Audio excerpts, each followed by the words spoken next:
মনৰ হেঁপাহ পূৰণ হ'লে ভাল নালাগেনে বাৰু বন্ধুসকল? নমস্কাৰ, মই পাৰ্থ শিৱম। আকৌ উভতি আহিছোঁ এটা নতুন ভিডিঅ' লৈ। আজি গৈ আছোঁ দৌল গোবিন্দ মন্দিৰ। হয়, হেঁপাহৰ কথা যে কৈছিলোঁ, আচলতে মোৰ মন্দিৰ গ'লে খুব ভাল লাগে।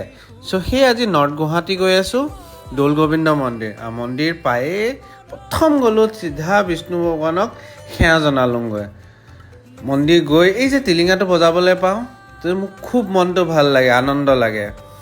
এণ্ড এই পৰিৱেশটো খুব ভালেই লাগিছে আৰু যোনে যোনে গৈছে জানে এই বৰ চাকি গছো জ্বলোৱা হয় আৰু চাকি আৰু ধূপ দিয়াকৈ ধুনীয়া জেগা এঘৰ আছে।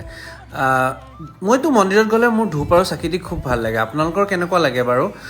ধূপ আৰু চাকি দিয়াৰ পিছত মন্দিৰৰ পৰিৱেশটো এবাৰ আপোনালোকক অকণমান দেখাই দিছোঁ, কেনেকুৱা লাগিছে চাওকচোন। আৰু এই যে মানুহজন দেখিছে, তেখেতে একচুৱেলি বান্দৰ খেদি আছে বল্টি মাৰি পেলাই।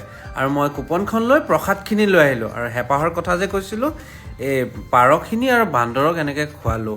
খুৱাই পেলাই এটা পৰিৱেশ দেখাইছোঁ আকৌ এবাৰ আপোনালোকৰ। দৌল গোবিন্দ মন্দিৰ খুব ধুনীয়া মন্দিৰটো হয় আৰু পাৰিলে এবাৰ যাব নৰ্থ গুৱাহাটীত।